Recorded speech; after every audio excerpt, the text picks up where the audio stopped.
Okay, so I have my rendered interior here, not quite done yet, but as you can see I added some lights and I duplicated the grouping here of the table and the cups.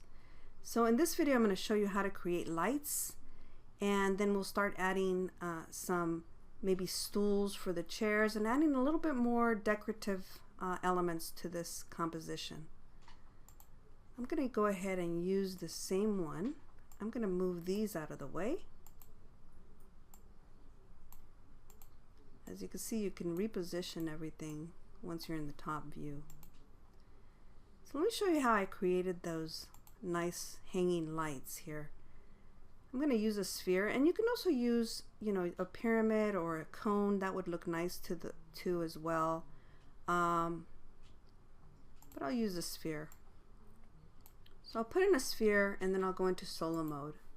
Again, this is the best way to kind of get everything out of the way so that you can kind of practice or just kind of build and focus on what you're building. I'm going to go ahead and change this, and we need this to be a positive, and I'm going to name this the outer light. Again, it's good to add names to this. Leaving it in the same spot, I'm going to do a Control D, and then I'm going to make that smaller,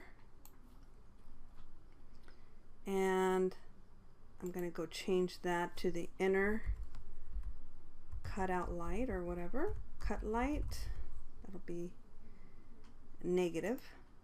And here, it's really important to change or to uncheck this transfer material, or else you won't be able to see your light in there. Go ahead and click OK.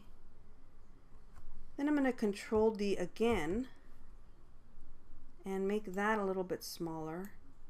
Now this is a really cool little tool that you can use.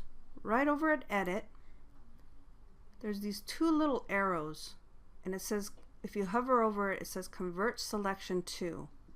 What I have selected right now, I'm going to click, hold, and drag over my cursor until it turns into the light.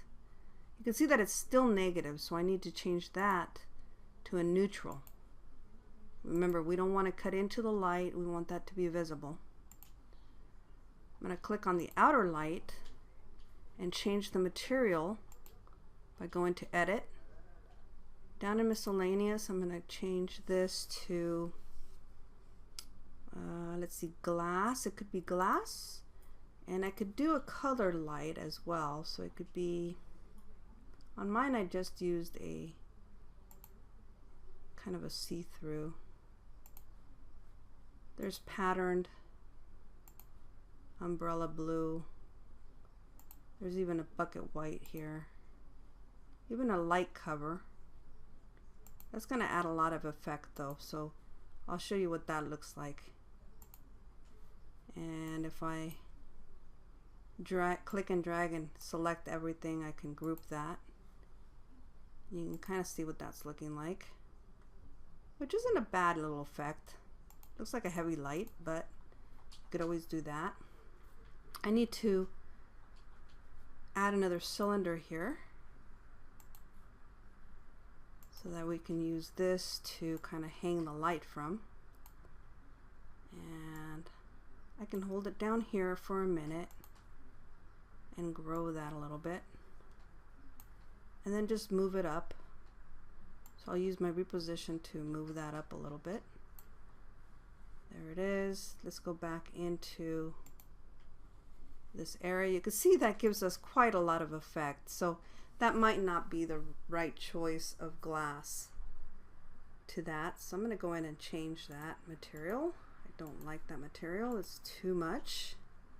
We're not at a disco, we're at a cafe, so I'm going to ungroup this, go into solo mode first, ungroup it, select the outer area there, and I'm going to go to Miscellaneous. Here we've got fabrics that we could use, and you could use this transparent fabric, which is a nice kind of a very see-through fabric that will give us a nice glow. Let's go back over here, and there's the light. Okay.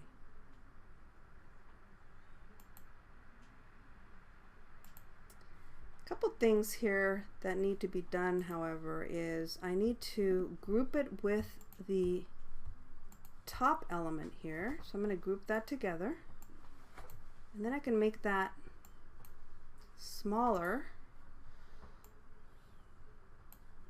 and then bring it down a little bit. So you don't want it a huge light.